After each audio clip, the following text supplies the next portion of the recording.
আসসালামু আলাইকুম সবাইকে। ইঞ্জিনিয়ারিং কেমিস্ট্রির এই পর্বের আজকের ক্লাস হচ্ছে পরিমাণগত রসায়নের উপর দ্বিতীয় পর্ব।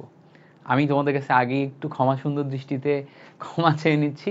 এর কারণ হচ্ছে আমি একটু অসুস্থতার কারণে তোমাদের ক্লাসগুলো টাইম মতো দিতে পারি নাই। উইকলি এক্সাম চলে আসছে, মানে ধরো একদিন পরেই উইকলি এক্সাম, আর আজকে তোমাদের এই ক্লাসটা দিচ্ছি।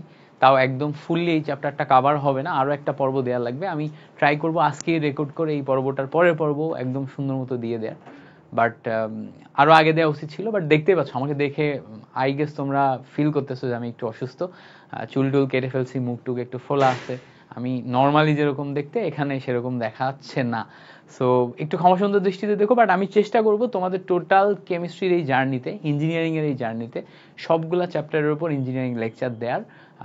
আমি অনেক কষ্ট করে তোমার পেইড ব্যাচগুলোর ক্লাসগুলো টাইম মতো নিচ্ছি, এই অসুস্থতা যেটা এখন আমার আছে এটা বজায় রেখো।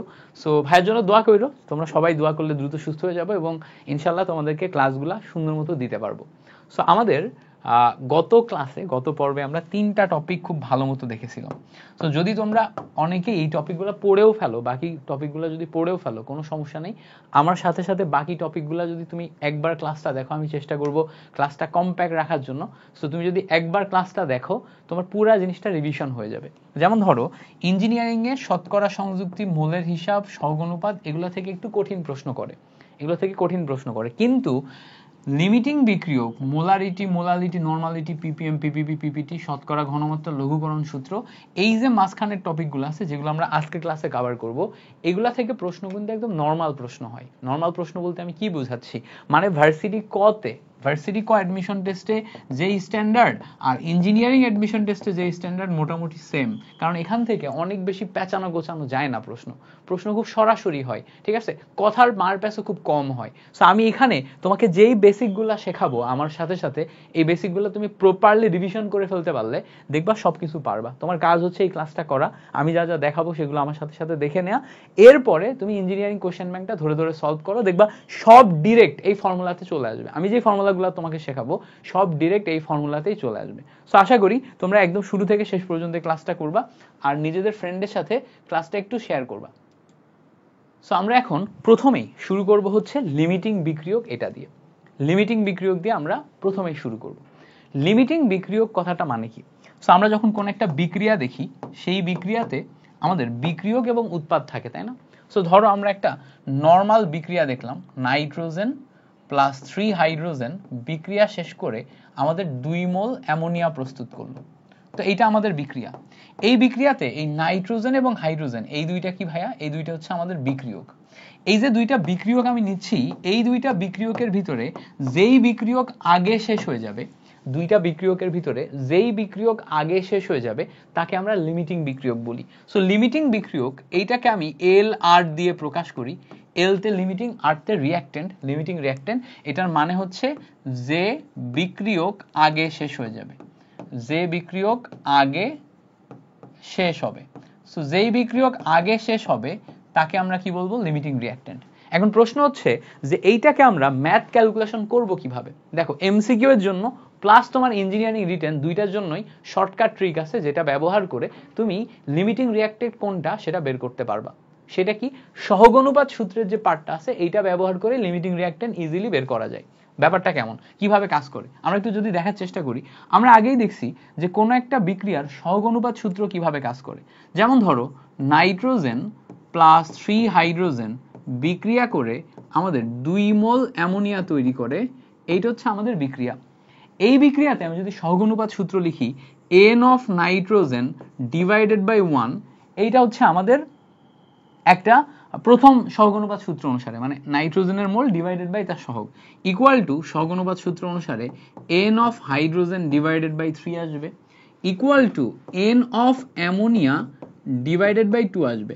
তো ভালো করে খেয়াল করলে দেখবা এই দুইটা আমার বিক্রিয়কের পার্ট আর এটা আমার কি? এটা আমার উৎপাদের পার্ট। তো আমরা বিক্রিয়কের পার্ট এবং উৎপাদের পার্টকে আলাদা করে ফেললাম। এবার আমরা যখন বিক্রিয়কের পার্ট নিচ্ছি, বিক্রিয়কের পার্টে এইটা একটা বিক্রিয়ক, এটা একটা বিক্রিয়ক। তো কোন একটা বিক্রিয়াতে যদি তোমার বিক্রিয়ক দুইটার সহগ অনুপাত সূত্র সমান আকারে থাকে, তার মানে এই জায়গাতে বিক্রিয়কের যে পরিমাণ বা অনুপাত এটা সমান আকারেই আছে, মানে যতটুকু থাকার কথা ততটুকুই আছে, মানে সম্পূর্ণটা উৎপাদে রূপান্তর হইতে পারবে।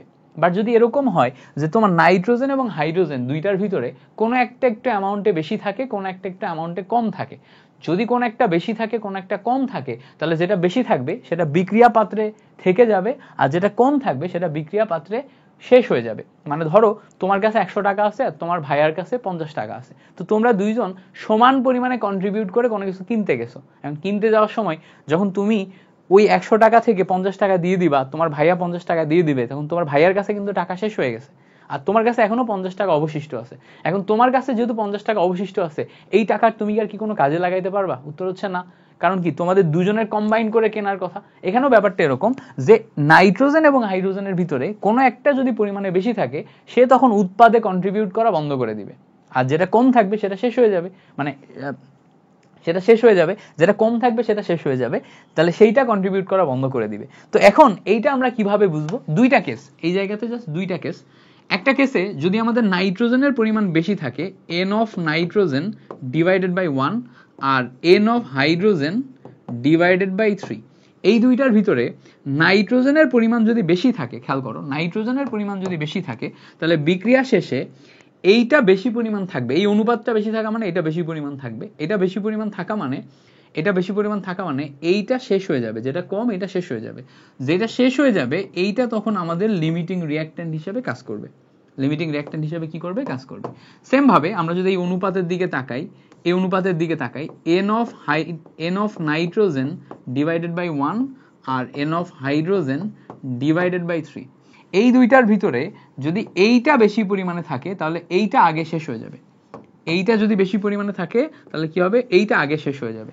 যেইটা আগে শেষ হয়ে যাবে এইটাকে আমরা তখন কি বলতে পারবো? লিমিটিং রিঅ্যাক্ট্যান্ট বলতে পারবো। মানে পরিমাণ যার কম সে আগে শেষ হবে, যার পরিমাণ কম সে আগে শেষ হইলে সেইটা আমাদের লিমিটিং রিঅ্যাক্ট্যান্ট। এখন ধরো আমাকে একটা নর্মাল বিক্রিয়া দিল, দিয়ে জিজ্ঞেস করলো এর ভিতরে লিমিটিং রিঅ্যাক্ট্যান্ট কে। ঠিক আছে, বললো এরকম যে 5 গ্রাম নাইট্রোজেন 10 গ্রাম হাইড্রোজেনের সাথে বিক্রিয়ার সময় কে লিমিটিং রিঅ্যাক্ট্যান্ট, এরকম প্রশ্ন করলো। তাহলে দেখো এই জায়গাতে যখন আমি ক্যালকুলেশন করতে যাব, একটা হচ্ছে 5 গ্রাম আর একটা হচ্ছে 10 গ্রাম। তো আমরা এই যে 5 গ্রাম এবং 10 গ্রাম, এইটার বেসিক সহগ অনুপাত সূত্র কি জানি?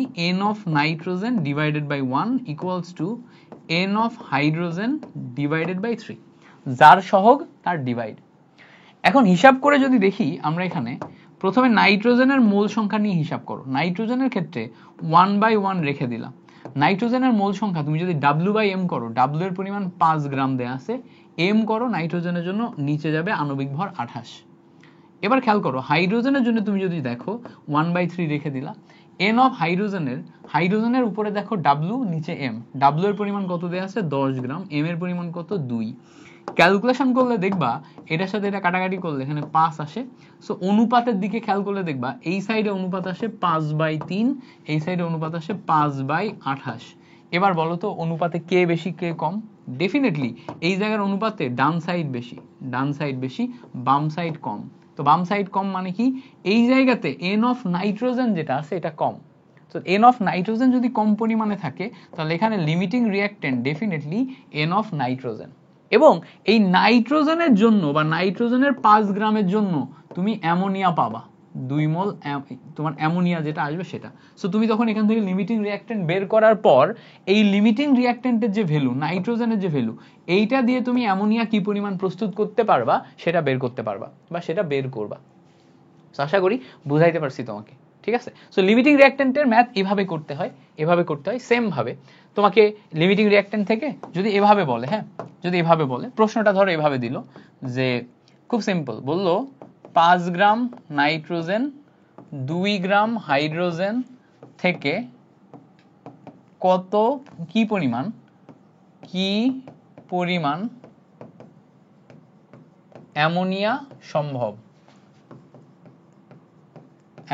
সম্ভব। তাহলে আমাদের এখানে মেইনলি বের করতে হবে কি? অ্যামোনিয়ার পরিমাণ। বাট যখন আমি অ্যামোনিয়া বের করব তখন আসলে নাইট্রোজেন এবং হাইড্রোজেন এই দুইটার ভিতর কাকে নিয়ে বের করব সেটা আগে আমাদের ডিসাইড করতে হবে।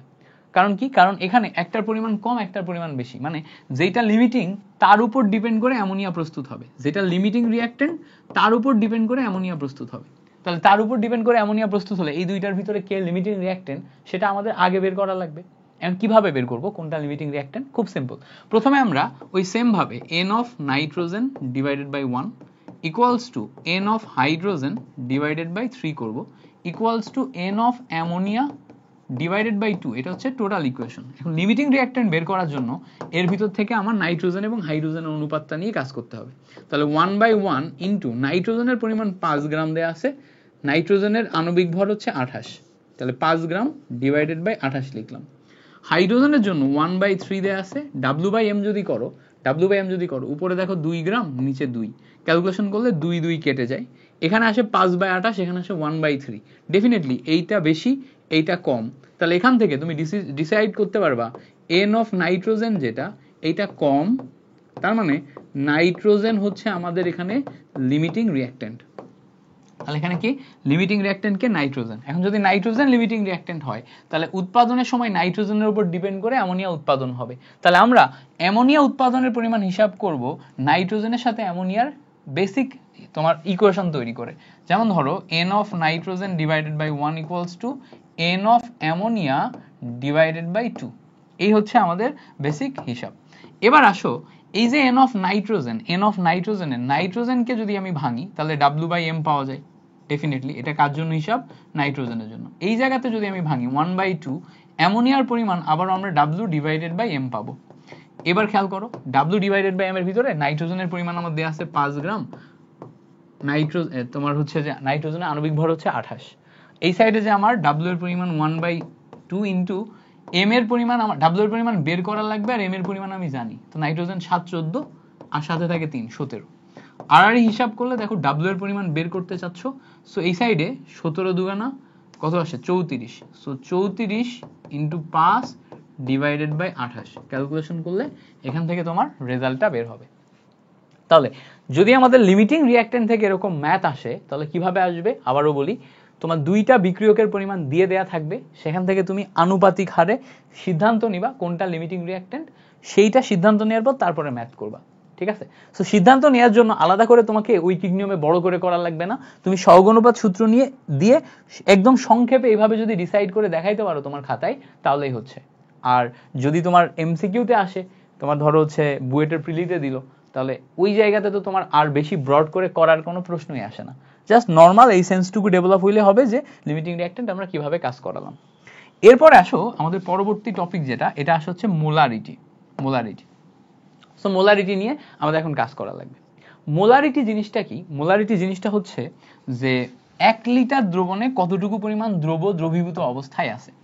সো নির্দিষ্ট তাপমাত্রায় টেম্পারেচার যখন আমাদের ফিক্স, নির্দিষ্ট তাপমাত্রায় মানে টেম্পারেচার যখন আমাদের ফিক্স, তখন কোন একটা পাত্রের 1 লিটার দ্রবণে কত মোল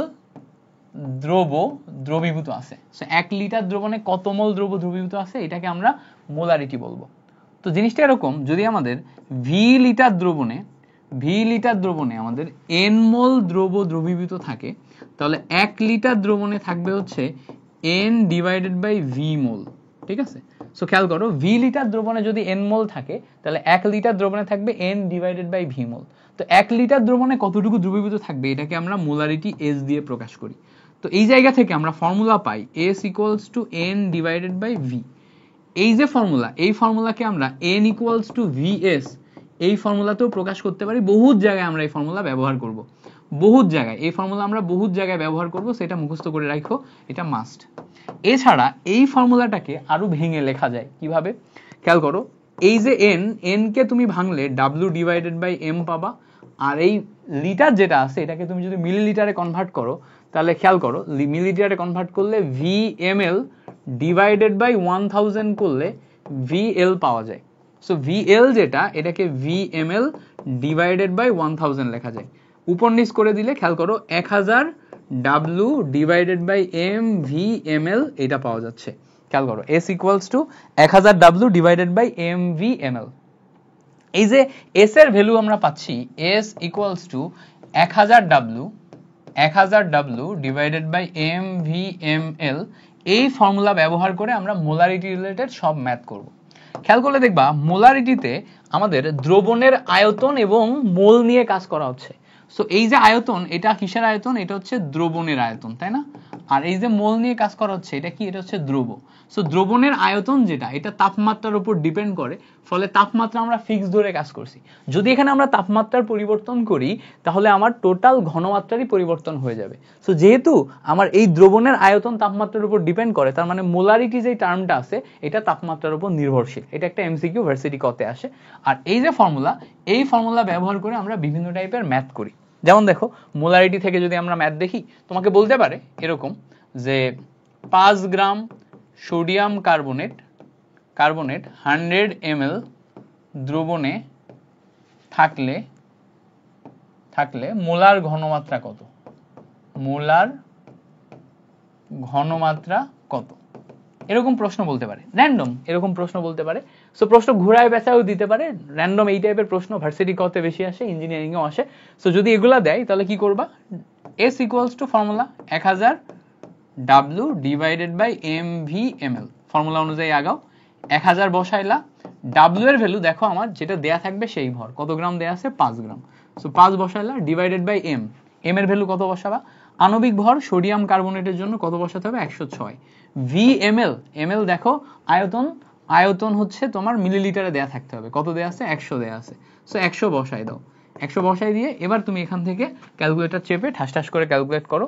5000 ডিভাইডেড বাই 106 ইন্টু 100, ক্যালকুলেট করলে 0.47 মোলারিটি। এই তোমার ঘনমাত্রা চলে আসলো। এবার যখন তুমি এই ম্যাথগুলা করবা, এই ম্যাথগুলার ক্ষেত্রে সবসময় যে সরাসরি এরকম ঘনমাত্রা চাবে তা কিন্তু না। কখনো কখনো এরকম বলতে পারে যে ডেসিমোলার 100 ml তোমার ডেসিমোলার 100 ml সালফিউরিক অ্যাসিড দ্রবণ তৈরি করতে, H2SO4 দ্রবণ তৈরি করতে কত গ্রাম H2SO4 প্রয়োজন? এই টাইপের প্রশ্ন করতে পারে। এই টাইপের প্রশ্ন যদি করে, যেখানে তোমার বলছে ডেসিমোলার, এটা আসলে কি প্রকাশ করতেছে? এটা একটা ঘনমাত্রা প্রকাশ করতেছে বা মোলারিটি প্রকাশ করতেছে, যেটাই আমার কথাই লিখে দিছে। সো আমাদের কয়েকটা জিনিস একটু মনে রাখতে হবে। যখন এরকম ডেসিমোলার, সেমিমোলার, সেন্টিমোলার এগুলা দেয়া থাকবে, এর মানে এখানে একটা নির্দিষ্ট ভ্যালু প্রোভাইড করতেছে কথার মাধ্যমে। সো ডেসি মানে হচ্ছে 0.1 মোলারিটি, ঠিক আছে? সো যখনই তোমার ডেসি কথাটা আসবে, ডেসি মানে হচ্ছে 0.1 মোলারিটি। যদি কখনো সেমি কথাটা আসে, সেমি মানে হচ্ছে 0.5 মোলারিটি। যদি কখনো সেন্টি কথাটা আসে, সেন্টি মানে হচ্ছে 0.01 মোলারিটি। সো এই যে কথাগুলো আছে, এই কথাগুলা একটু মাথায় রেখে তারপরে আগাতে হবে। এবার দেখো, এখন যদি আমি ফর্মুলা অনুযায়ী বের করতে চাই, S equals to 1000 W divided by mv ml বসাই ফেললাম। এবার এখান থেকে আমার বের করা প্রয়োজন কি? কত গ্রাম, মানে W এর পরিমাণ। সো W ইকুয়ালস টু আমরা আর গুণ করলে S mv ml divided by 1000, calculation করো। S এর ভ্যালু আমার কত দেয়া আছে? S এর ভ্যালু যেহেতু ডেসিমোলার মানে 0.1, m এর ভ্যালু কত দেয়া আছে? দেখো Sm আণবিক ভর সালফিউরিক অ্যাসিড 98 ইন্টু v এর ভ্যালু দেখো 100 ml দেয়া আছে ডিভাইডেড বাই 1000। সো ক্যালকুলেশন করলে আমরা এখান থেকে দেখো 2 শূন্যর সাথে 2 শূন্য কেটে ফেলতে পারবো। এরপরে এই জায়গাতে এই 0.1 মানে নিচে 10 করা যাবে, 98 ডিভাইডেড বাই 100 মানে 0.98 গ্রাম এটা আসবে। মুখোমুখি ক্যালকুলেশন করলাম ভার্সিটি কয়ের জন্য। সো তোমার এরকম মোলার ঘনমাত্রা থেকে বেসিক এই ম্যাথগুলা দিয়ে দিতে পারে, যেখানে S equals to 1000 W by mv এই ফর্মুলা থেকে তুমি ম্যাথ করবা। কোনটা থেকে করবা? S equals to 1000 W by mv এই ফর্মুলা থেকে ম্যাথ করবা। সো এই টাইপের ম্যাথ যদি আসে, তুমি পারবা কিনা বলো? পারতে হবে।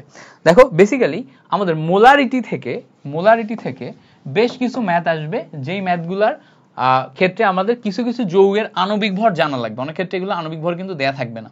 যেমন দেখো, সোডিয়াম কার্বনেট আণবিক ভর 106, এটা জানা লাগবে। এটা জেনে তোমাকে ক্যালকুলেশন করতে হবে। আয়রন সালফেট কখনো কখনো দিয়ে দিতে পারে 152 আণবিক ভর বিশিষ্ট, তোমার ম্যাথ দিয়ে দিতে পারে। সোডিয়াম হাইড্রোক্সাইড আণবিক ভর কত? 40, তাই না? এরপরে সালফিউরিক অ্যাসিড আণবিক ভর কত 98, তারপর হচ্ছে K2Cr2O7 আণবিক ভর কত 294। এই টাইপের যে সমস্ত যৌগগুলো আছে এগুলার আণবিক ভর সহ আমাদের মনে রাখা লাগবে, যাতে আমরা মোলারিটি রিলেটেড ম্যাথ আসলে করতে পারি। বুঝতে পারছো? ক্লিয়ার করতে পারছি? ওকে, ধরো এছাড়া এখান থেকে আর কেমন ম্যাথ আসতে পারে, আরেকটা প্র্যাকটিস যদি করাই। সো খুব সিম্পল, আমাকে এরকম বললো যে কত 4.9 গ্রাম H2SO4 যদি সেন্টিমোলার দ্রবণ তৈরি করে, সেন্টিমোলার দ্রবণ তৈরি করে তাহলে দ্রবণের আয়তন কত? তাই এখানে আমাদের আয়তন চাইছে।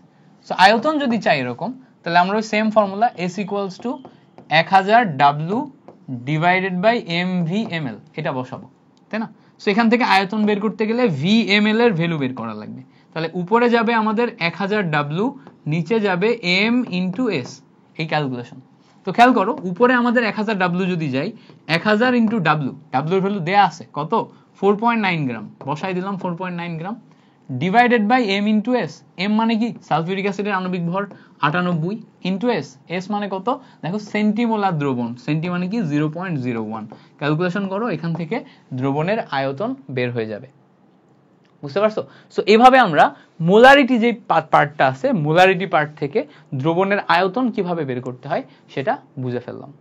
সো এই যে অংশটা, এই অংশের ক্যালকুলেশনও তোমাকে ধরে ধরে শিখতে হবে। সো আমরা প্রথমে লিমিটিং বিক্রিয়কের যেই শর্টকাটটা আছে সেটা শিখলাম, এরপরে আমরা মোলারিটি পার্টটার এই অংশটা শিখলাম। মোলারিটিতে বেসিক যেটা সেটা হচ্ছে তোমার এই ফর্মুলাটা মনে রাখা। এই ফর্মুলাটা তুমি যদি ঠিকমতো ব্যবহার করতে পারো, তুমি ঘনমাত্রা রিলেটেড 100% প্রবলেম এই একটা ফর্মুলা থেকে সলভ করতে পারবা।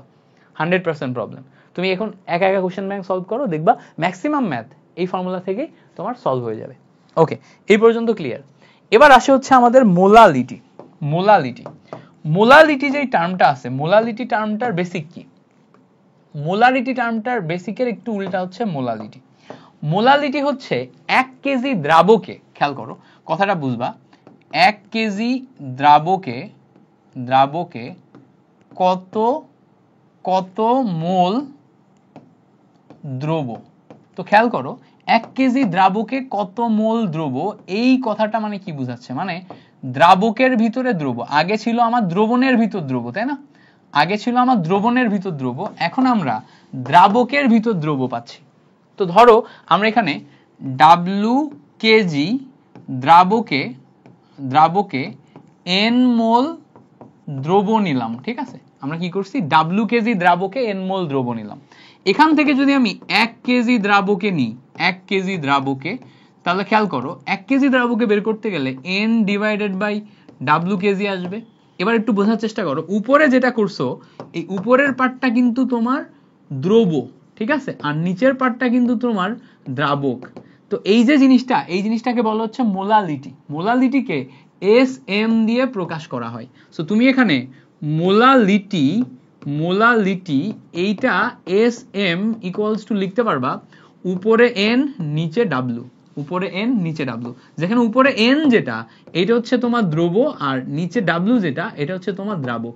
এখন বলো এই n কে ভাঙলে আবার W/m পাওয়া যায়, মানে দ্রবের ক্ষেত্রে। সো তুমি উপরে W/m লিখলা, আর এই যে দ্রাবক যে পার্টটা আছে এটাকে তুমি যদি কেজি থেকে গ্রামে কনভার্ট করো, তাহলে খেয়াল করো উপরে যে 1000 গুণ হয়ে যায়, নিচে যে গ্রাম চলে আসে। এই উপরের W যেটা এটা দ্রব, আর নিচের W যেটা এটা কিন্তু দ্রাবক। তাহলে খেয়াল করো আমরা এখানে জাস্ট চেঞ্জ কি করছি, আমরা আগে দ্রবণের আয়তনের জায়গায় এখন দ্রাবকের ভর নিয়ে চলে আসছি। আমরা দ্রবণের আয়তনের জায়গায় দ্রাবকের ভর নিয়ে চলে আসছি। আগে যেখানে আমাদের দ্রবণের আয়তন ছিল, এখন আমাদের এখানে কি দ্রাবকের ভর চলে আসছে। এইটুকুই পার্থক্য, আর কোনো পার্থক্য নেই। দ্রবণের আয়তনের জায়গায় আমরা কি করছি, দ্রাবকের ভর নিয়ে চলে আসছি। তো এই যে দ্রাবকের ভর, এইটা দিয়ে আমরা এখন বাকি ম্যাথ করতে পারবো। তো আমাদের এই জন্য এই জায়গাতে ফর্মুলা কি আসবে, SM = 1000 W divided by MW, বুঝতে পারছো? 1000 W divided by M W, M V এর জায়গায় এম ডাব্লু, যেই ডাব্লু এটা কিন্তু গ্রামে, বাট এইটা হচ্ছে আমার দ্রব্য নির্দেশ করে, আর এটা কি নির্দেশ করে? এটা হচ্ছে দ্রাবক নির্দেশ করে। এখন দ্রাবক কি জিনিস সেটা তো আমরা বুঝি, তাই না? দ্রাবক মানে হচ্ছে পানি হতে পারে বা দ্রবণ, যার ভিতরে দ্রবীভূত হয় সেই পার্টটা হতে পারে। সো এখন এই যে মোলালিটি পার্টটা নিলাম, যেখানে আমাদের ফর্মুলা হচ্ছে এটা থেকে যদি ম্যাথ আসে কিভাবে আসবে? আগের মতোই সব ঠিক থাকবে। এখন আমাদের দ্রবণের আয়তনের জায়গায় দ্রাবকের কথা উল্লেখ থাকবে। দ্রবণের আয়তনের জায়গায় এখন কি উল্লেখ থাকবে? জাস্ট এক্সট্রা উল্লেখ থাকবে হচ্ছে দ্রাবক। সো দ্রাবকের কথা উল্লেখ থাকলে আমরা এই পার্টে যাব। ক্লিয়ার করতে পারছি? দ্রাবকের কথা যদি উল্লেখ থাকে তখন আমরা কি কোন পার্টে যাব? আমরা এই পার্টে যাব। সো আশা করি এই ব্যাপারটা টোটালি ক্লিয়ার যে দ্রাবকের কথা উল্লেখ থাকলে আমরা কিভাবে ম্যাথ করব। এবার এখানে একটা ছোট্ট জিনিস আমাদের মাথায় রাখতে হবে যে দ্রাবক যেটা আছে এই দ্রাবকের আমি কি নিয়ে কাজ করতেছি? ভর নিয়ে কাজ করতেছি, তাই না? ভর মানে কি? ডাব্লু। ভর বা ডাব্লু এইটা কিন্তু তাপমাত্রার উপর ডিপেন্ডেন্ট না। আয়তন তাপমাত্রার উপর ডিপেন্ডেন্ট, ভর কিন্তু তাপমাত্রার উপর ডিপেন্ডেন্ট না। ফলে আমাদের যেহেতু মোলালিটি জিনিসটাতে আয়তন নাই, টোটালি আমাদের আছে হচ্ছে ভর, এই জন্য আমরা বলতে পারি মোলালিটি এইটা তাপমাত্রার উপর নির্ভরশীল না। ঠিক আছে? এই টার্মটা কি? টার্মটা হচ্ছে মোলালিটি যে পার্টটা আছে এটা তাপমাত্রার উপর নির্ভরশীল না। মোলারিটি পার্টটা তাপমাত্রার উপর নির্ভরশীল, বাট মোলালিটি পার্টটা তাপমাত্রার উপর নির্ভরশীল না। আশা করি এই ব্যাপারটা ক্লিয়ার হয়েছে। সো এটা ছিল হচ্ছে আমাদের মোলালিটি যেই পার্টটা আছে এটার বেসিক। মোলালিটি পার্ট থেকে যদি আমাদের ম্যাথ আসে, কিভাবে ম্যাথ আসতে পারে? খুব সিম্পল। আমাদের ধরো বলে দিল যে 500 গ্রাম দ্রাবকে 5 গ্রাম তোমার সোডিয়াম হাইড্রোক্সাইড দ্রব থাকলে, ঠিক আছে, দ্রবণের মোলালিটি কত? মোলালিটি কত? সো এরকম যদি প্রশ্ন করে তাহলে একদম simple, molality SM equals to তুমি কি নিবা? 1000 W divided by M V W, যেটা হচ্ছে গ্রামে। খেয়াল করো এখানে আমাদের কি কি আছে? আমাদের উপরে 1000 আছে, ডাব্লু মানে এটা হচ্ছে দ্রবের ভর। দ্রব কত? এই যে 5 গ্রাম সোডিয়াম হাইড্রোক্সাইড এটা হচ্ছে দ্রব, তাহলে এখানে আমার 5 গ্রাম সোডিয়াম হাইড্রোক্সাইড বসালাম। এবার এখানে দেখো এম যেটা, এটা হচ্ছে কি? দ্রবের আণবিক ভর, তাই না? দ্রবের আণবিক ভর, সোডিয়াম হাইড্রোক্সাইডের আণবিক ভর কত আসে? 40 আসে। এরপরে 40-এর পরে পরবর্তী যে পার্টটা আছে ডাব্লু গ্রামে যেটা আছে এটা হচ্ছে দ্রাবকের ভর, সেটা কি? 500 গ্রাম। সো এখানে আমি নিচে 500 গ্রাম বসাইলেই আমার ইজিলি মিলে যাচ্ছে।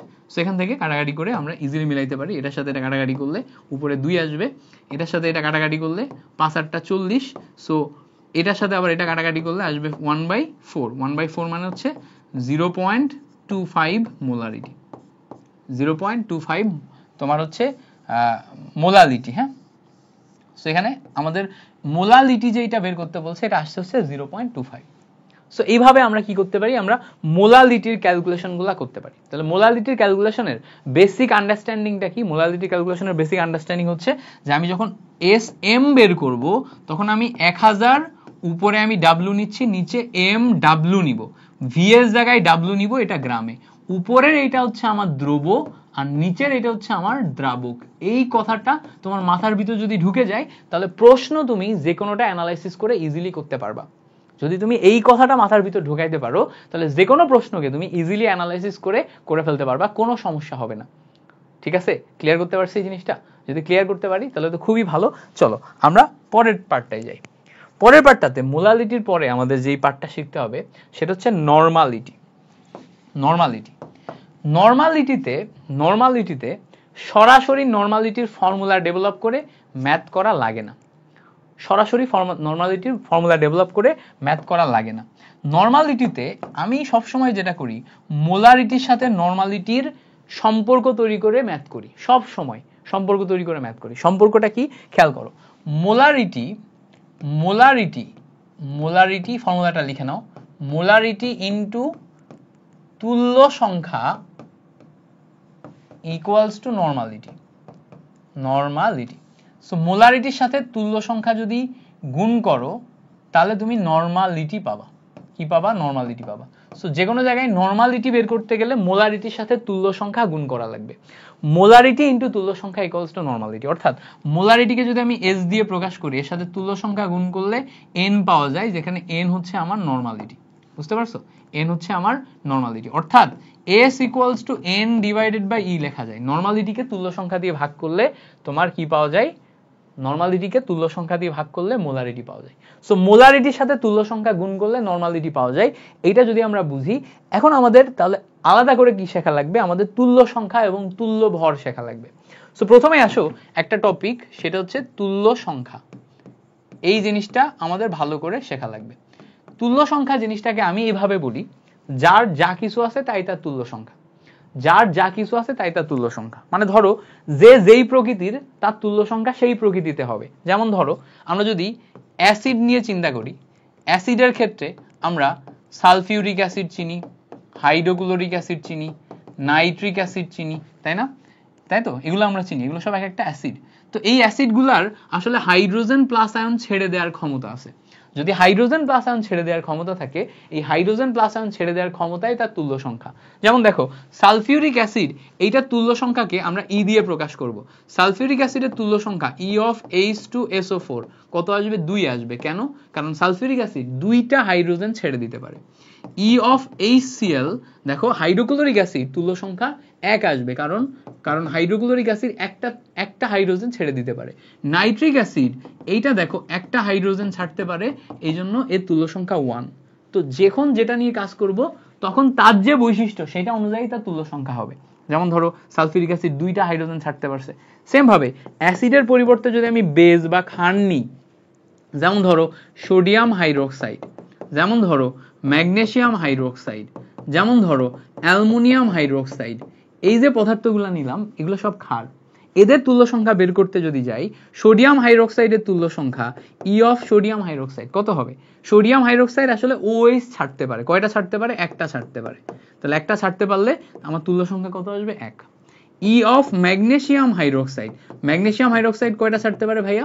ম্যাগনেসিয়াম হাইড্রোক্সাইড দুইটা ছাড়তে পারে। কয়টা ছাড়তে পারে? দুইটা ছাড়তে পারে। তাহলে কত আসবে? তুল্য সংখ্যা 2। ই of aluminium hydroxide, aluminium hydroxide কয়টা ছাড়তে পারে? দেখো OH ছাড়তে পারে আমার 3টা। তাহলে 3টা ছাড়তে পারলে তুল্য সংখ্যা 3। তাহলে যেই ধরনের যৌগ নিব সে যে কয়টা ছাড়তে পারবে সেটাই তার তুল্য সংখ্যা। সো দেখো অ্যাসিডের ক্ষেত্রে হাইড্রোজেন ছাড়তে পারে, বেজের ক্ষেত্রে হাইড্রোক্সিল ছাড়তে পারে। এই হিসাবে আমরা তুল্য সংখ্যা বের করলাম। সেম ভাবে এখন যদি আমরা ধাতু নিই, ধাতুর ক্ষেত্রে তুল্য সংখ্যা কি হবে? ধাতুর ক্ষেত্রে তুল্য সংখ্যা হচ্ছে তার যোজনী বা যোজ্যতা। যেমন ধরো সোডিয়াম ধাতু, যোজনী বা যোজ্যতা কত? যোজনী বা যোজ্যতা 1, একটা ছাড়তে পারে। পটাশিয়াম ধাতু, যোজনী বা যোজ্যতা কত? 1, তাই না? ম্যাগনেসিয়াম ধাতু, ম্যাগনেসিয়াম দুইটা ছাড়তে পারে। সো ম্যাগনেসিয়ামের জন্য যোজনী বা যোজ্যতা 2, অ্যালুমিনিয়ামের জন্য 3। তাহলে যোজনী বা যোজ্যতা দিয়ে আমরা এই ধাতুগুলোর ক্ষেত্রে তার তুল্য সংখ্যা বের করতে পারবো। ঠিক আছে? সো এগুলো আমরা দেখলাম যে তুল্য সংখ্যা কিভাবে বের করে। এছাড়া তুল্য সংখ্যা কিন্তু আরো অন্যান্য যৌগের ক্ষেত্রেও বের করা যায়। যেমন ধরো অধাতুর ক্ষেত্রেও বের করা যায়। অধাতুর ক্ষেত্রে তুল্য সংখ্যা বের করতে গেলে মাথায় রাখতে হবে তুল্য সংখ্যা ইকুয়ালস টু যোজনী ইনটু পরমাণু সংখ্যা। যোজনী ইনটু পরমাণু সংখ্যা, এইটা হচ্ছে আমাদের তুল্য সংখ্যা। সো যোজনী ইনটু পরমাণু সংখ্যা করলে আমরা অধাতুর ক্ষেত্রে তুল্য সংখ্যা বের করতে পারবো। ক্লিয়ার হয়েছে? আচ্ছা, এবার দেখো একটু ক্লিয়ার করি। যেমন ধরো আমরা একটা অধাতু নিলাম অক্সিজেন, অক্সিজেন একটা অধাতু, এইটার ক্ষেত্রে তুল্য সংখ্যা কত আসবে? ই অফ অক্সিজেন ইকুয়ালস টু, অক্সিজেনের যোজনী কত? 2।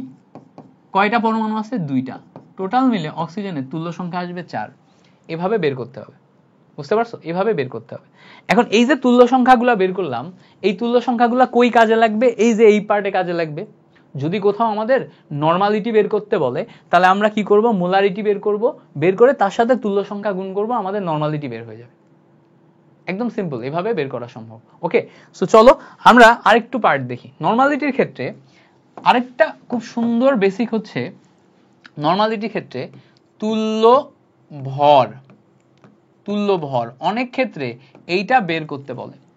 তো খেয়াল করো, তুল্য ভর সবসময় আমরা যদি বের করতে চাই, আণবিক ভরকে তুল্য সংখ্যা দিয়ে ভাগ করলে তুল্য ভর পাওয়া যায়। আণবিক ভর ডিভাইডেড বাই তুল্য সংখ্যা, এইটা করলে আমরা তুল্য ভর পাই। আণবিক ভরকে তুল্য সংখ্যা দিয়ে ভাগ করলে আমরা কি পাই? তুল্য ভর পাই। সো এই যে অংশটা, এইটা নিয়ে আমরা কিভাবে কাজ করব? যেমন ধরো আমরা যদি কখনো জিজ্ঞেস করি যে সোডিয়াম কার্বনেট এইটার তুল্য ভর কত, সো সোডিয়াম কার্বনেটের তুল্য ভর আসবে, সোডিয়াম কার্বনেটের আণবিক ভর 106 ডিভাইডেড বাই সোডিয়ামের ক্ষেত্রে খেয়াল করো, সোডিয়াম কার্বনেটের ক্ষেত্রে ক্যাটায়নকে সোডিয়াম, তো ক্যাটায়নের যে চার্জ 2, তাই না, 2টা সোডিয়াম 2 চার্জ, সেখানে তুল্য সংখ্যা 2, তো তুল্য সংখ্যা 2 দিয়ে ভাগ করলে এখানে ভর আসে 53, এই 53 হচ্ছে তোমার তুল্য ভর, তার জন্য সোডিয়াম কার্বনেটের জন্য।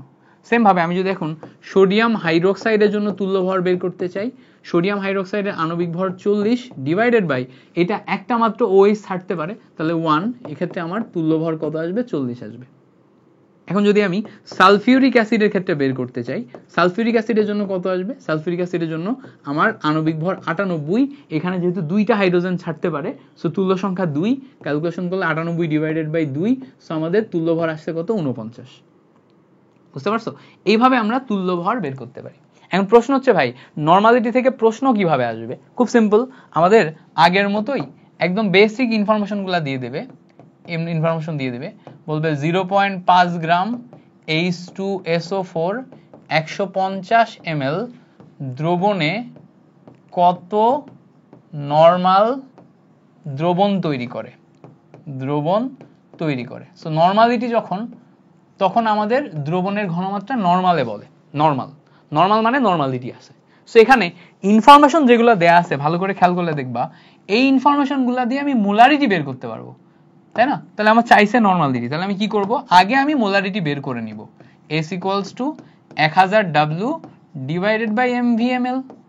তো এখান থেকে দেখো উপরে আমি 1000 দিলাম, W এর ভ্যালু দেয়া আছে 0.5, m এর ভ্যালু আণবিক ভর সালফিউরিক অ্যাসিড মানে 98 ইনটু v দেয়া আছে 150, সো এখান থেকে আমি মোলারিটি পেয়ে গেলাম। এবার আমি জানি normality equals to molarity into তুল্য সংখ্যা, সো এখন এই জায়গায় যে মোলারিটি পাচ্ছি তার সাথে সালফিউরিক অ্যাসিডের তুল্য সংখ্যা 2 দিয়ে গুণ করলে আমি এখান থেকে নরমালিটি ইজিলি বের করে ফেলতে পারছি। বুঝতে পারছো কিনা বলো, ক্লিয়ার করতে পারছি? সো এইভাবে আমরা নরমালিটি এবং মোলারিটি দুইটার ভিতর সম্পর্ক থেকে নরমালিটি বের করতে পারবো। ইঞ্জিনিয়ারিং কেমিস্ট্রির আজকের ক্লাসটা এখনো পর্যন্ত তোমার খুব নরমাল লাগছে, তাই না? নরমাল লাগার কারণ হইতেছে ইঞ্জিনিয়ারিং কেমিস্ট্রিতে আর ভার্সিটি কেমিস্ট্রিতে এই টপিকগুলোতে তেমন কোনো পার্থক্য নেই। ভার্সিটি কেমিস্ট্রি যখন আমি পড়িয়েছি, তোমাদের ভার্সিটি কব আছে, তখন এই টপিকগুলো যখন বুঝিয়েছি তখন অনেক ডিটেলসে বোঝানো হয়েছে, ঠিক আছে, অনেক ডিটেলসে বোঝানো হয়েছে এবং প্রত্যেকটার অনেক হ্যান্ড ক্যালকুলেশন দেখিয়ে ম্যাথ করায় দেওয়া হয়েছে। সো এই জায়গাতে তোমাদের তো আর হ্যান্ড ক্যালকুলেশন করানোর কিছু নেই, তোমরা যারা ইঞ্জিনিয়ারিং কেমিস্ট্রি পড়তেছো আমার সাথে, তোমাদের তো আর হ্যান্ড ক্যালকুলেশন দেখানোর কিছু নাই, তোমরা এগুলো সব কি ক্যালকুলেটারে করবা, তাই তো? সো ক্যালকুলেটারে যেহেতু করবা, সেগুলো হ্যান্ড ক্যালকুলেশন দেখানোর কিছু নেই, ধরেই নিলাম তোমরা ঢাকা ইউনিভার্সিটির জন্য তেমন একটা প্রিপারেশন নিচ্ছ না, সো সেই হিসাবে এগুলো হ্যান্ড ক্যালকুলেশন না দেখিয়ে আমরা আগাচ্ছি। এরপরে আসো আমাদের পরবর্তী যেই অংশটা, সেটা হচ্ছে পিপিএম, পিপিবি, পিপিটি।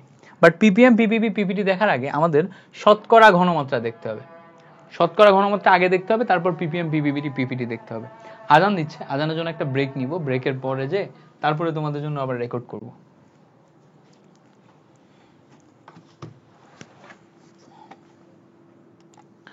সো আজানের ব্রেকের পরে আমরা আবার শুরু করব।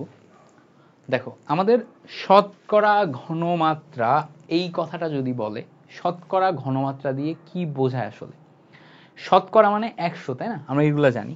তো শতকরা ঘনমাত্রাতে আমাদের বিভিন্ন সময় বলা থাকতে পারে এরকম যে 5% সোডিয়াম হাইড্রোক্সাইডের ঘনমাত্রা, বা বলা থাকতে পারে 10% সালফিউরিক অ্যাসিডের ঘনমাত্রা, এরকম 5% সোডিয়াম হাইড্রোক্সাইড, 10% সালফিউরিক অ্যাসিড, এরকম যদি বলা থাকে, এটা দিয়ে শতকরা বোঝায়।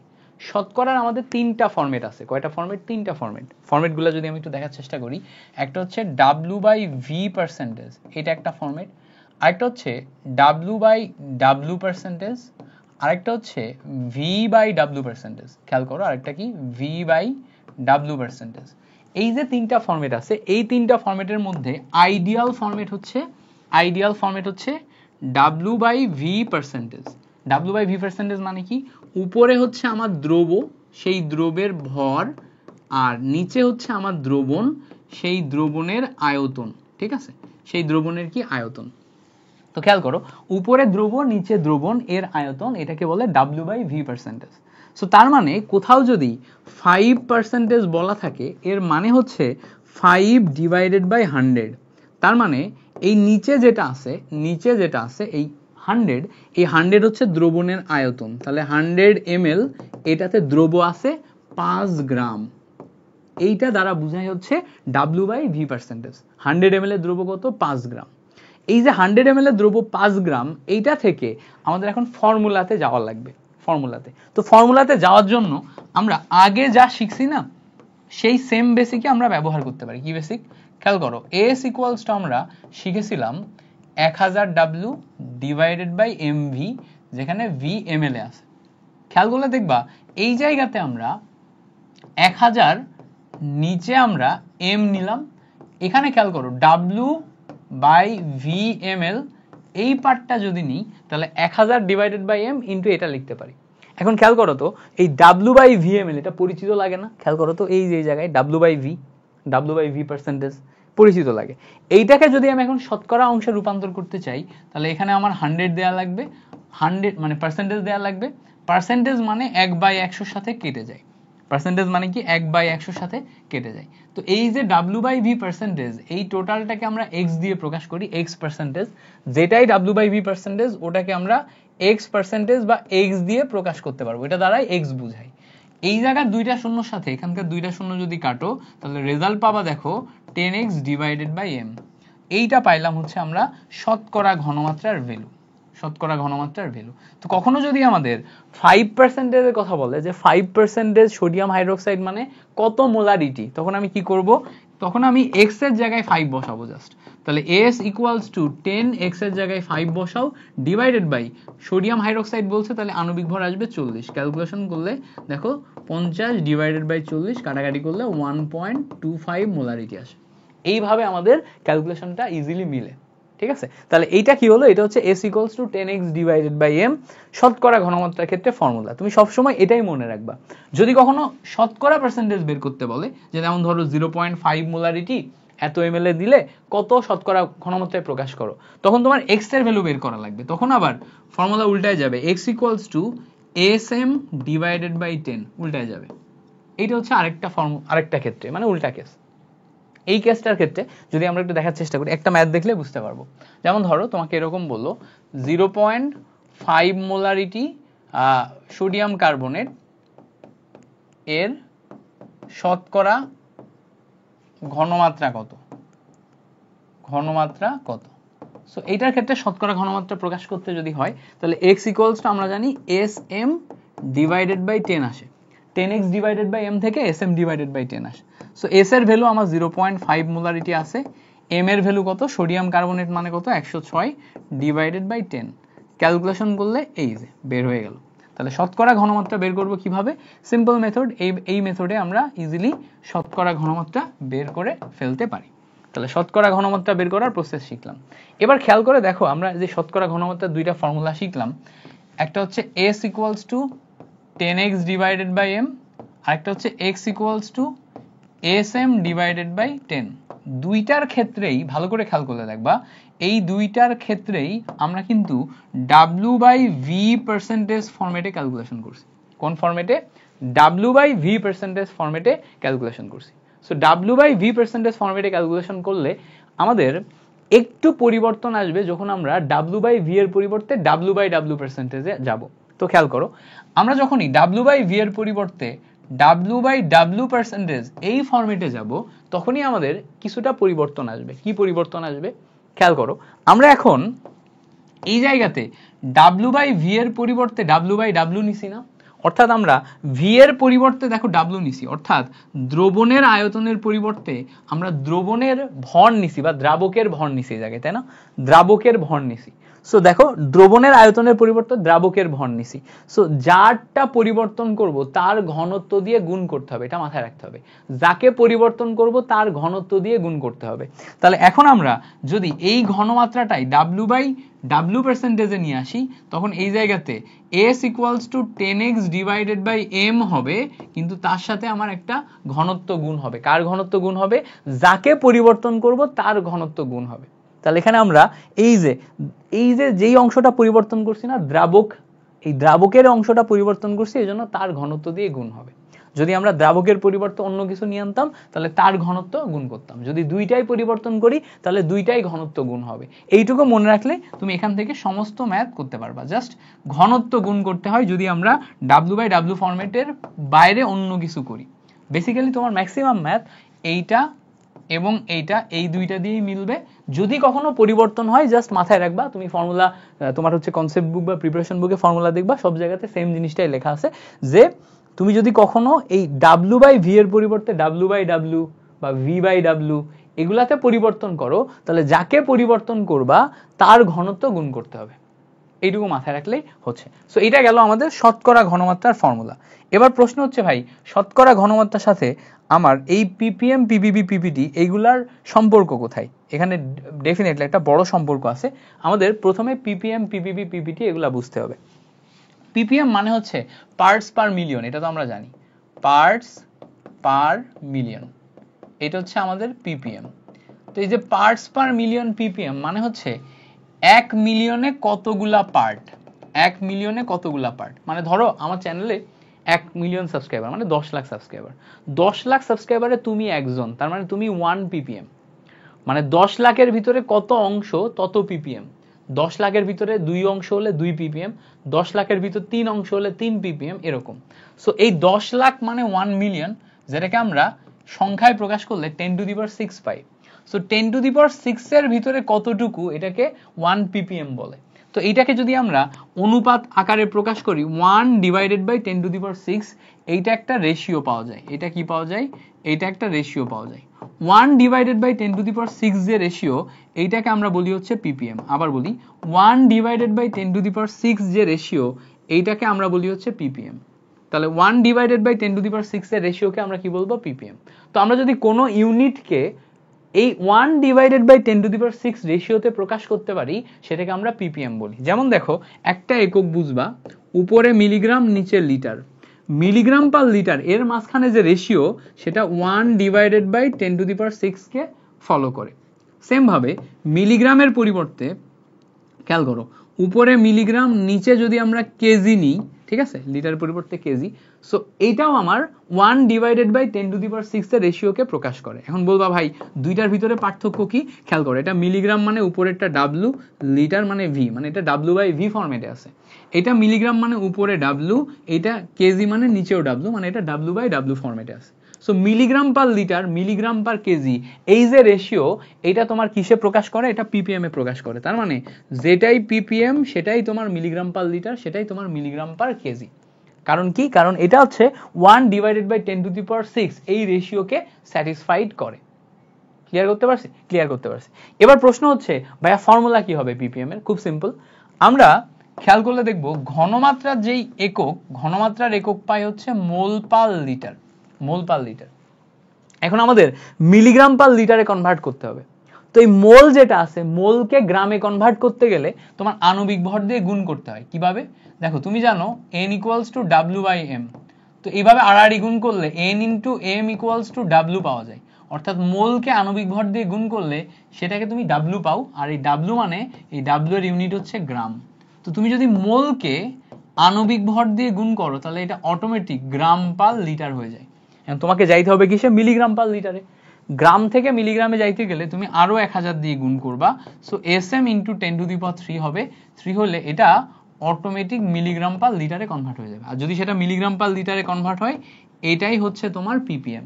সো ppm এর প্রথম ফর্মুলা হচ্ছে ppm equals to sm into 10 to the power 3। So কোথাও যদি তুমি মিলিগ্রাম পার লিটার পাও ওটাকে ppm বলতে পারবা। কোথাও যদি তোমার ঘনমাত্রা দেয়া থাকে,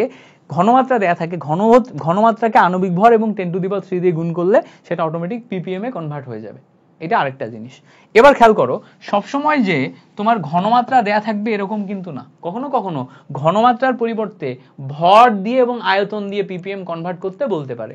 তো তখন আমরা কি করব? খেয়াল করো, ppm ইকুয়ালস টু, তুমি যদি s এর জায়গায় ফর্মুলা বসাও 1000 W divided by mv/ml into এখানে আণবিক ভর ইন্টু 10 টু দি পাওয়ার 3, এইটা ক্যালকুলেশন করলেও তুমি সেম জিনিসই পাবা। দেখো এই m এর সাথে এই m কেটে যাচ্ছে, এই 1000 আর এইটা গুণ হয়ে যে দেখো W/V/ml এটা পাচ্ছ ইন্টু 10 টু দি পাওয়ার 6 পাচ্ছ। সো ppm কে তুমি যদি w/vml ফরম্যাটে কনভার্ট করো তাহলে ppm equals to w/v into 10⁶ এটা পাচ্ছ। বুঝতে পারছো? তাহলে ppm এইটাকে তুমি যদি w/v ফরম্যাটে কনভার্ট করো তাহলে ppm equals to w/v into 10⁶ এইটা পাচ্ছ। তো এইটা আমাদের আরেকটা জিনিস মাথায় রাখতে হবে। এবার খেয়াল করো, আমরা কিন্তু শতকরা ঘনমাত্রার ফর্মুলাও একটু আগে দেখে আসছি, তাই না? তাহলে আমি যদি এখন শতকরা ঘনমাত্রার মাধ্যমে ppm বের করতে চাই, সেই ফর্মুলাও আমরা করতে পারবো। কিভাবে? ppm ইকুয়ালস টু আমাদের s এর জায়গায় 10x ডিভাইডেড বাই m হবে। খেয়াল করো, এই s এর জায়গায় কি হবে? 10x ডিভাইডেড বাই m, সাথে আরেকটা m আছে, বসালাম আরেকটা m, ইনটু 10⁻³ আছে, বসালাম 10⁻³। ক্যালকুলেশন করলে দেখো m আর m কেটে যায়, x ইনটু 10⁻⁴ হয়। তো তুমি যদি শতকরা ঘনমাত্রাকে ppm এ কনভার্ট করতে চাও তাহলে এই ফর্মুলা ইউজ করতে হবে, যেখানে কোনো আণবিক ভর লাগতেছে না। শতকরা ঘনমাত্রার সাথে 10⁻⁴ গুণ করলে সরাসরি ppm এ কনভার্ট হয়ে যায়, ppm এ কনভার্ট হয়ে যায়। তার মানে আমরা ppm এর অনেকগুলা ফর্মুলা পাইলাম। কি কি ফর্মুলা পাইলাম আমরা যদি একটু দেখার চেষ্টা করি। ppm মানে হচ্ছে মিলিগ্রাম পার লিটার, যেটা মিলিগ্রাম পার লিটার সেটাই ppm। এটাকে যদি আমি মিলিগ্রাম পার কেজিতে রূপান্তর করি তাও হবে, যেটা মিলিগ্রাম পার কেজি সেটাই আমার ppm, তাই না? এবার খেয়াল করো, লিটার মানে কিন্তু ডেসিমিটার কিউব, তার মানে এটা মিলিগ্রাম পার ডেসিমিটার কিউব, এই ফরম্যাটেও লেখা যাবে। আচ্ছা, ppm এর অন্যান্য ফর্মুলা কি দেখলাম? ppm equals to sm into 10⁻³ এই ফর্মুলা দেখে আমরা ppm কনভার্ট করতে পারবো। ppm এর আরেকটা ফর্মুলা দেখলাম, w/v তে কনভার্ট করলে w/vml ইনটু 10⁶। মাথায় রাখবো v কিন্তু মিলিলিটারে, লিটারে না, v মিলিলিটারে, w এই ফরম্যাটে থাকলে আমি w/v ইনটু 10⁶ গুণ করলে সরাসরি ppm এ কনভার্ট হয়ে যাবে। এরপর আমি দেখলাম x ইনটু 10⁻⁴, এইটা হচ্ছে আরেকটা ppm, ঠিক আছে? x ইনটু 10⁻⁴, এটা হচ্ছে আরেকটা ppm। সো এই হচ্ছে আমাদের ppm এর বেশ কয়েকটা ভ্যালু, সো এই কয়েকটা ভ্যালু যদি আমরা ইউজ করি, এই কয়েকটা ভ্যালু থেকে আমরা ppm এ কনভার্ট করতে পারবো। বাট আমাদের তো ভাই শুধু ppm না, আমাদের সাথে সাথে ppm এর সাথে সাথে ppb ppt আছে, এগুলারও তো আমার বের করে দিতে পারে, তাই না? বের করতে দিলে এটাগুলো কি আমরা পারবো করতে? ডেফিনেটলি এটাও পারবো। ppm এর থেকে ppb 1000 গুণ বড়, ppb এর চেয়ে ppt আরো 1000 গুণ বড়। একটা হচ্ছে পার্টস পার মিলিয়ন, একটা হচ্ছে পার্টস পার বিলিয়ন, একটা হচ্ছে পার্টস পার ট্রিলিয়ন। সো আমি যদি ppm থেকে ppb তে যাইতে চাই তাহলে আর 1000 গুণ বড় হবে। তার মানে সেম ফর্মুলা আমি যদি ppb এর জন্য লিখি তাহলে ppb equals to sm into আরো 1000 গুণ বড় হলে 10⁶ চলে আসবে। এইটাই যদি আমি w/v ফরম্যাটে লিখি তাহলে w/v ইনটু 10⁶ এর জায়গায় 10⁹ চলে আসবে। এটাই যদি আমি এই ফরম্যাটে লিখি, x ফরম্যাটে লিখি বা শতকরা ফরম্যাটে লিখি, x ইনটু 10⁴ এর সাথে আরো কি আসবে? 1000 গুণ বড় হবে, সো 10⁷ চলে আসবে। এটা কি ppb এর ক্ষেত্রে ফর্মুলা। সেম জিনিস এখন যদি আমি ppb এর পরিবর্তে ppt লিখি তাহলে ppt তে কি হবে? সেম জিনিস, আমার আরো 1000 গুণ বড় হবে, এখানে যা আছে তার চেয়ে 1000 গুণ বড় হবে। তাহলে sm ইনটু 10⁹ একটা পারবো, w/vml এর সাথে আরো 1000 গুণ বড় করলে 10⁻12 পাবো, আর x ইনটু এর সাথে 1000 গুণ বড় করলে 10⁻10 পাবো। ঠিক আছে? তাহলে দেখো, একটা ppm এর ক্ষেত্রে, একটা ppb এর ক্ষেত্রে, একটা ppt এর ক্ষেত্রে এই যে কয়েকটা জিনিসপত্র তোমাকে আমি লিখে দিলাম, এইগুলা তুমি যদি জানো তাহলে ppm ppb ppt রিলেটেড যে কোনো ম্যাথ তুমি করতে পারবা, যে কোনো ম্যাথ। সাপোজ ধরো তোমাকে আমি একটা ম্যাথ যদি দেখাই, তোমাকে বললো যে 0.5 molarity sodium hydroxide equals to কত ppm, ঠিক আছে? কত ppm, এটা ppm এ জিজ্ঞেস করছে। তাহলে ppm ইকুয়ালস টু, যেহেতু আমার এখানে ঘনমাত্রা দেয়া আছে, তাহলে আমাদের সরাসরি ফর্মুলা হচ্ছে sm ইনটু 10⁻3। তাহলে s এর ভ্যালু কত যেটা দেয়া আছে সেটা 0.5 মোলারিটি, m এর ভ্যালু সোডিয়াম হাইড্রোক্সাইড থেকে পাবো কত? পাবো 40 ইনটু 10⁻3। এটা গুণ করলেই আমরা এখান থেকে ভ্যালু পেয়ে যাচ্ছি। এটা গুণ করলেই কত ভ্যালু পাচ্ছি? দেখো 20 ইনটু 10⁻3 বা ক্যালকুলেশন করলে 2 ইনটু 10⁻4 ppm এটা পাচ্ছে। বুঝতে পারছো? এবার সেম জিনিস ম্যাথ আমাকে উল্টায় দিতে পারে, উল্টায় এভাবে বলতে পারে যে 5% সোডিয়াম হাইড্রোক্সাইড এইটা ইকুয়ালস টু কত ppm, ppm এ কত? তাহলে 5% যদি বলে তাহলে আমরা ppm বের করার জন্য সরাসরি ফর্মুলা কি জানি, ppm equals to x into 10 to the power 4, x এর জায়গায় 5 বসালাম into 10 to the power 4 ppm পেয়ে গেলাম। ঠিক আছে, তাহলে এটা পাইলাম কি 5% এর ক্ষেত্রে। আচ্ছা 5% এর ক্ষেত্রে আমরা পাইছি। এবার দেখো আমরা যদি অন্য কিছু দিয়ে দেখি, আমাদের যদি এরকম বলে যে 10 গ্রাম H2SO4 100 ml দ্রবণে থাকলে ঘনমাত্রা কত ppm। তাহলে এই জায়গাতে যখন আমার ppm বের করতে বলছে, এই জায়গাতে ppm বের করার জন্য আমাদের কি করা লাগবে, সিম্পল ppm এর ফর্মুলা দেখো, এখানে আমাদের w আর এখানে v দেয়া আছে, তাহলে w আর v ফরম্যাটে যখন থাকবে তখন আমরা ppm এর ফর্মুলা শিখছি, ppm equals to w divided by v ml into 10 to the power কত আসবে 6। এটা কিন্তু সবসময় v ml এ, লিটারে নিলে আবার হবে না। তাহলে দেখো উপরে আমার w এর ভ্যালু 10 গ্রাম দেয়া আছে, নিচে v ml এর ভ্যালু 100 গ্রাম দেয়া আছে into 10 to the power 6। এবার তুমি এখান থেকে কাটাকাটি করো, এটার সাথে এটা কাটাকাটি করলে 10 to the power 4 আসে, দুইটা মিলে আমরা 10 to the power 5 পাই। এটা আসে আমাদের ppm এর ভ্যালু। তাহলে আমাদের দেখো তিনটা ফরম্যাটে আমরা শিখলাম, একটা পার্সেন্টেজ ফরম্যাটে শিখছি, একটা ppm ফরম্যাটে শিখছি, আর একটা হচ্ছে w/v ফরম্যাটে শিখছি। সো ppm বের করার এই যে তিনটা ফরম্যাট, এই তিনটা ফরম্যাট থেকে আমাদের ম্যাথ দেয়।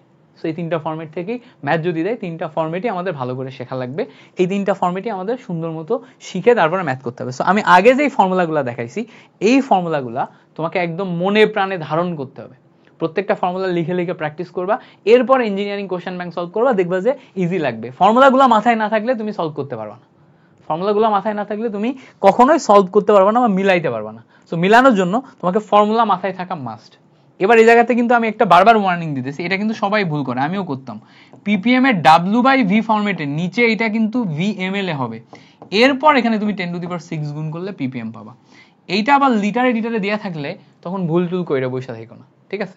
কিছু কিছু ক্ষেত্রে তোমাকে কনফিউশনে ফেলার জন্য খুব বড় বড় যৌগ দিয়ে দিবে এবং যৌগের নাম বাংলায় লিখে দিবে, কিন্তু তুমি বুঝতে পারবে না যে যৌগটা আসলে কি, বা যৌগটার আণবিক ভর তুমি জানো না। যেমন ধরো তোমাকে বলে দিল যে 10.5% অক্সালিক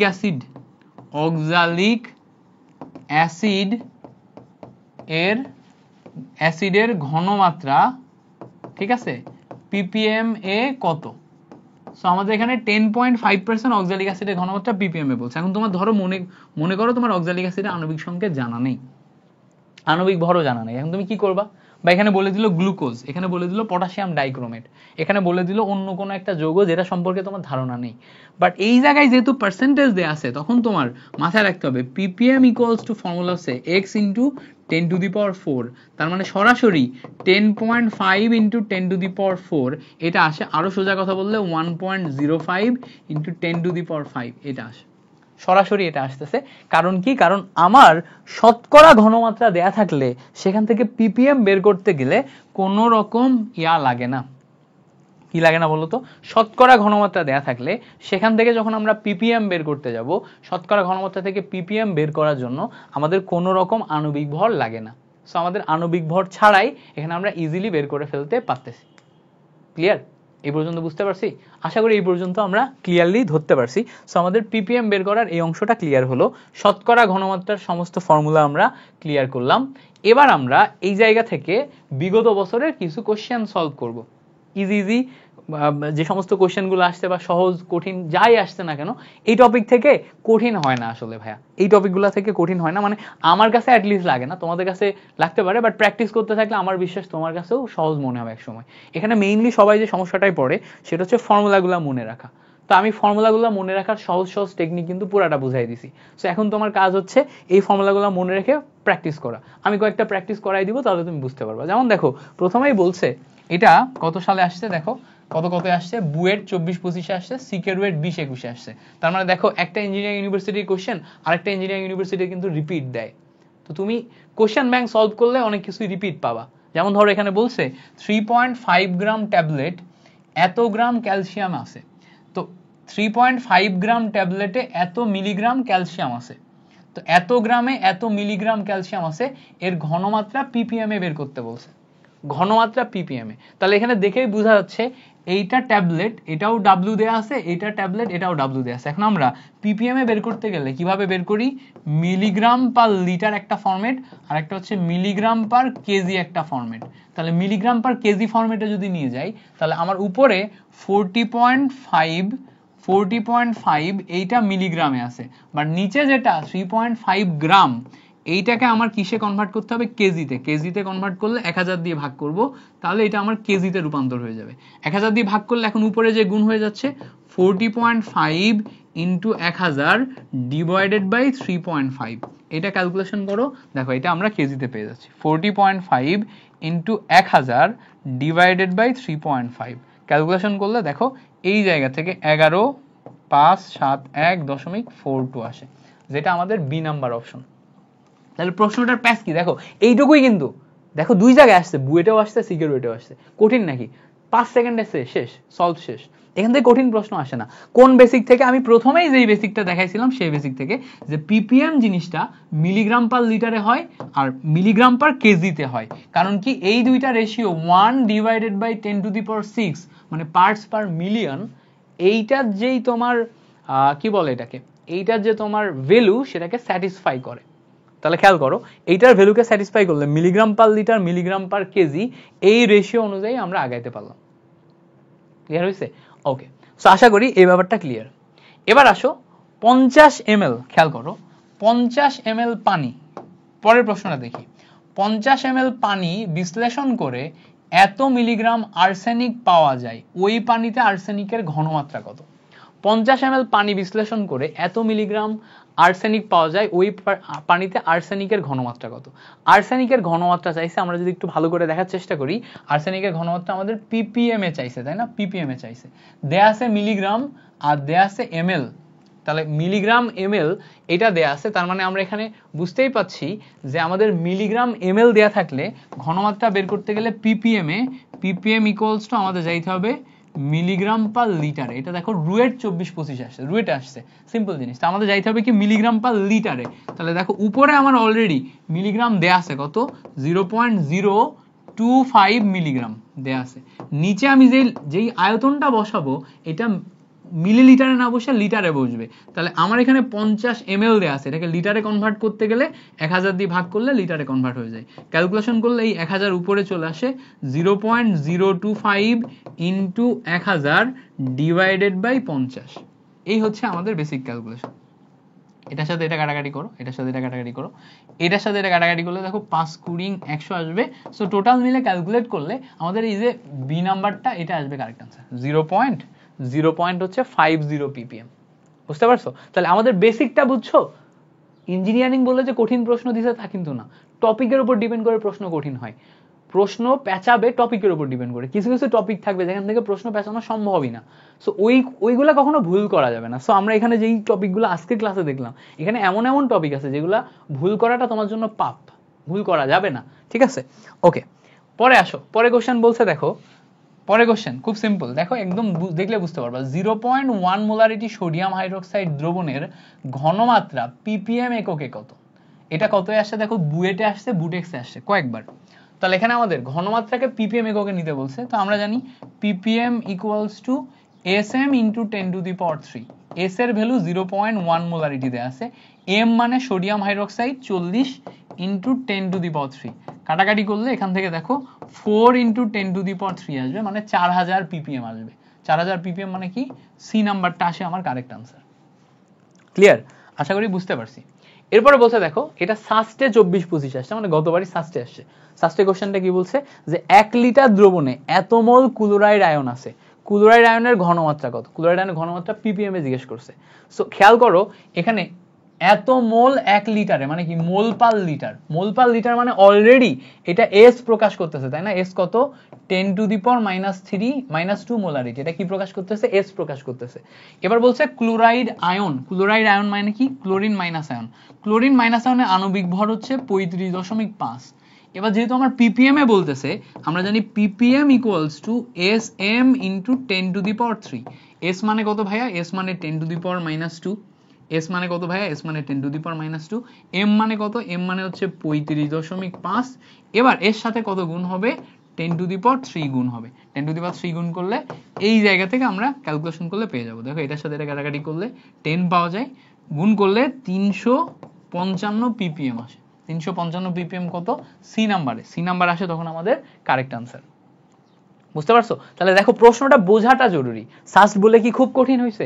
কঠিন হয় নাই, বেসিক বুঝছো, প্রশ্ন পারছো, সিম্পল।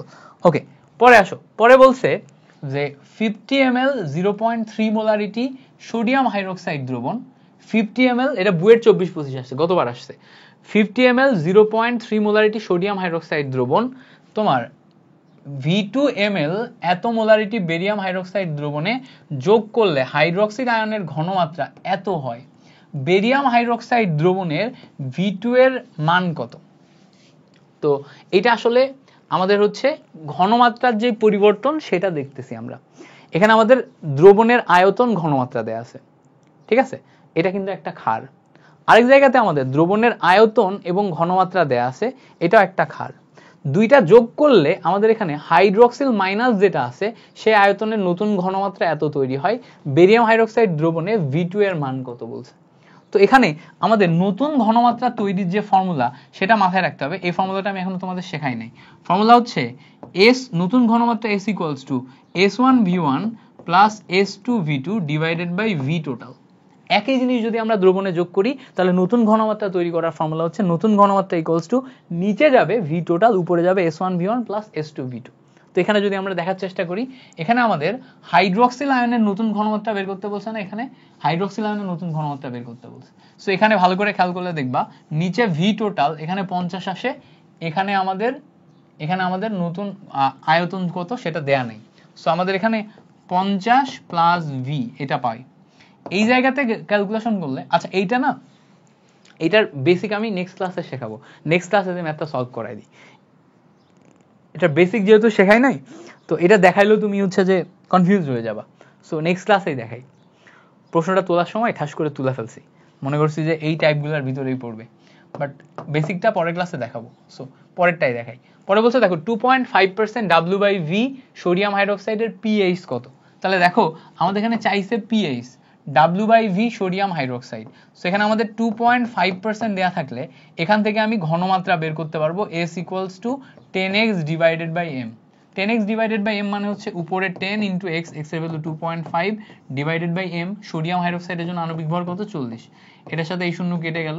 সো আলটিমেটলি এখান থেকে আমরা ভ্যালু পাচ্ছি 2.5 ডিভাইডেড বাই 4, সো 0.625 মোলারিটি। এটা পাচ্ছি কি? এটা হচ্ছে আমরা ঘনমাত্রা। এবার খেয়াল করো, এই যে ঘনমাত্রা পাচ্ছে এটা আসলে কিসের ঘনমাত্রা পাচ্ছে? এটা হচ্ছে OH মাইনাস আয়নের ঘনমাত্রা। OH মাইনাস আয়নের ঘনমাত্রা পাইলে এখান থেকে আমরা POH এর ভ্যালু পাই। POH মানে কি? Minus log of hydroxyl minus আয়নের ঘনমাত্রা। তাহলে দেখো minus log of hydroxyl minus ion মানে হচ্ছে 0.625। ক্যালকুলেশন করো, তাহলে মাইনাস লগ অফ 0.625, এটা যদি করো মাইনাস লগ অফ 0.625, রেজাল্ট আসবে হচ্ছে 0.2। এবার দেখো এই 0.2 এটা হচ্ছে POH এর ভ্যালু। আমরা জানি pH এর ভ্যালু মানে pH equals to 14 minus POH। তাহলে 14, এখান থেকে POH বিয়োগ করা মানে 0.2 বিয়োগ করা, ক্যালকুলেশন করলে 13.8 আসে। ক্যালকুলেশন করলে কত আসে? 13.8। সেখান থেকে যদি আমার pH এর ভ্যালু বের করতে বলে তাহলে এভাবে বের করতে হবে। আগে শতকরা ঘনমাত্রা থেকে আমি তোমার S এর ভ্যালু বের করে নিব, সেটা আসলে আমার কি নির্দেশ করে এটা খেয়াল করতে হবে, তারপর ওখান থেকে আমি pH এ যাইতে পারবো। সো আশা করি এই পর্যন্ত ক্লিয়ারলি ধরতে পারছি। পরে বলছে দেখো আমাদের আরেকটা ম্যাথ, এটা বুটেক্স 15-16-তে আসছে। বলছে এত মোলারিটি ক্যালসিয়াম ক্লোরাইড দ্রবণের ঘনমাত্রা ppm এ বের করো। তাহলে এখানে ppm বের করতে গেলে আমাদের আগের মতোই সব, ppm equals to sm into 10⁻³ এইটা, তাই না? এখন S এর ভ্যালু আমার 0.015 দেয়া আছে। m এর ভ্যালু, ক্যালসিয়াম ক্লোরাইডের ক্ষেত্রে m এর ভ্যালু এটা বের করা লাগবে। আমরা জানি ক্যালসিয়াম 2040 আর ক্লোরিন কত? 35.5 ইন্টু 2 মানে কত আসে? 71। ক্যালকুলেশন করলে এখান থেকে 111 আসে। সো এখানে m এর ভ্যালু তুমি 111 বসাবা ইন্টু 10⁻³। ক্যালকুলেশন করলে এই দেখো এখান থেকে ppm বের হয়ে যাচ্ছে। সো এখান থেকে ppm বের করলে কত আসবে? আমার অপশন এ আসবে কারেক্ট আনসার। বুঝতে পারছো? ক্লিয়ার? ওকে, এবার আসে আমাদের আরেকটা টপিক 11 নম্বর টাইপ, সেটা হচ্ছে লঘুকরণ সূত্র। লঘুকরণ সূত্র খুব সিম্পল একটা সূত্র, বাট অনেক আসে। হ্যাঁ, সো অনেক আসে যেহেতু এটা আমাদের ভালো করে খেয়াল করতে হবে। লঘুকরণ সূত্রের বেসিকটা আগে আমরা একটু বোঝার চেষ্টা করি। ধরো আমাদের কাছে একটা দ্রবণ আছে, আমাদের কাছে একটা পাত্র আছে, দ্রবণ বলে একটা পাত্র। সো এইটা ধরো একটা পাত্র, এই পাত্রের ভিতরে আমরা যদি একটা শরবত বানাই, ঠিক আছে, শরবত বানাই, তো শরবত বানাইলে শরবত তৈরি হবে চিনি প্লাস পানীয়ের সমন্বয়, তাই না? চিনি প্লাস পানীয়ের সমন্বয় কি তৈরি হবে? শরবত তৈরি হবে। তো এই শরবতটা আসলে একটা দ্রবণ, তাই না? একটা দ্রবণ। এই দ্রবণের ভিতর চিনি হচ্ছে তোমার দ্রব আর পানি হচ্ছে তোমার দ্রাবক। তাহলে চিনি এবং পানি মানে দ্রব এবং দ্রাবক দুইটা মিলে আমরা এখানে দ্রবণ পাচ্ছি। সেই দ্রবণটা কি? দ্রবণটা হচ্ছে আমার শরবত, তাই তো? দ্রবণ যেটা পাচ্ছি, দ্রবণটা হচ্ছে আমার শরবত। তাহলে খেয়াল করো, দ্রব প্লাস দ্রাবক মিলে আমরা দ্রবণ পাচ্ছি, তাই না? এখন চিন্তা করো, তোমাকে বললো, তোমার আম্মু বলছে যে একটা চিনির শরবত তৈরি করতে, তুমি কি করছো? 1 লিটার পানির মধ্যে 1 কেজি চিনি ঢুকাই দিছো। তো 1 লিটার পানির মধ্যে 1 কেজি চিনি ঢুকাইলে অনেক বেশি পরিমাণ চিনি ঢুকে গেল না? এত বেশি পরিমাণ চিনি, তাহলে চিনি যেহেতু বেশি হয়ে গেছে, তাহলে তো ঘনত্ব অনেক বেড়ে গেছে, তাই না? তাহলে তোমাকে এখন তোমার আম্মু বলছে যে ঘনত্ব অনেক বেড়ে গেছে, এত ঘনত্ব খাওয়া যাবে না, এখন তুমি কি করো, আমাকে একটু পাতলা শরবত বানাই দাও। তখন তুমি কি করবা? তুমি বলবা যে চিনি তো আর ওখান থেকে তুলে আনা যাবে না, যেহেতু আমি মিশাই ফেলছি, তাহলে আমি এখন কি করতে পারি? পানির পরিমাণ বাড়াইতে পারি। তাহলে এখন আমি কি করব? এই জায়গাতে পানির পরিমাণ বাড়াবো, ফলে আমার শরবতের ঘনত্ব কমে যাবে। অর্থাৎ আমি যখন একবার দ্রব মিশাই ফেলছি, এই দ্রবর পরিমাণ আমি আর চেঞ্জ করতে পারতেছি না। এখন যদি আমার দ্রবণকে লঘুকরণ বা পাতলাকরণ করতে হয়, তাহলে দ্রাবক বা পানির পরিমাণ বাড়াতে হবে, অটোমেটিক আমার দ্রবণের পরিমাণ চেঞ্জ হয়ে যাবে বা দ্রবণের ঘনত্ব চেঞ্জ হয়ে যাবে। তার মানে খেয়াল করো, দ্রবণ মানে দ্রব প্লাস দ্রাবক, এই দ্রব প্লাস দ্রাবক মিলে যে দ্রবণ তৈরি করছি, এখানে আমি পরবর্তীতে দ্রবের পরিমাণটা ফিক্স রাখতেছি। অর্থাৎ আমাদের যে ফর্মুলা ছিল ঘনমাত্রা বের করার, S = N / V, এই S = N / V তে N মানে মোল, যেটা আমাদের দ্রব প্রকাশ করে, আর এটা আমাদের তোমার হচ্ছে দ্রবণ প্রকাশ করে। তো খেয়াল করো, এই দ্রবের পরিমাণ আমার ফিক্স থাকে কিসে? আমি যদি দ্রবণকে পাতলা বা ঘন করি, তাহলে দ্রাবকের পরিবর্তন করা হয়। আমি যদি কোনো একটা দ্রবণকে পাতলা বা ঘন করি, তাহলে দ্রাবকের পরিবর্তন করা হয়, দ্রবের কোনো পরিবর্তন হয় না। দ্রবের পরিবর্তন না হলে তাহলে N = SV ফর্মুলাতে N আমার কনস্ট্যান্ট হয়ে যায়। N যদি কনস্ট্যান্ট হয়ে যায়, তাহলে K = SV যদি আসে, দুইটা আলাদা আলাদা রাশির গুণফল যদি কনস্ট্যান্ট হয়, তাহলে তাদের S1 V1 = S2 V2 লেখা যায়। এই ফর্মুলাই হচ্ছে লঘুকরণ সূত্র, যেটা দিয়ে আমরা লঘুকরণের বিভিন্ন ম্যাথ করতে পারি। ঠিক আছে, এবার চিন্তা করো, কোন একটা দ্রবণের ইনিশিয়াল ঘনমাত্রা, খেয়াল করো, কোন একটা দ্রবণের ইনিশিয়াল ঘনমাত্রা আমরা ধরলাম 5 মোলারিটি, আয়তন আমরা ধরে নিলাম, খেয়াল করো, আয়তন আমরা ধরে নিলাম 200 ml। ঠিক আছে, এখন যদি এর ইনিশিয়াল ঘনমাত্রা 5 মোলারিটি থেকে 2.5 মোলারিটি করা হয়, মানে ঘনমাত্রা কমানো হয়, অটোমেটিক আয়তন বেড়ে যাবে। আয়তন বেড়ে কত হবে? আয়তন বেড়ে তোমার, খেয়াল করো, আয়তন বেড়ে 400 ml হয়ে যাবে। তাহলে খেয়াল করো, এই জায়গাতে বোঝার বিষয় হচ্ছে যে এই ঘনমাত্রার জন্য আয়তন এইটা, আর এই ঘনমাত্রার জন্য আয়তন কোনটা? এইটা। দুইটা ঘনমাত্রা আলাদা আলাদা।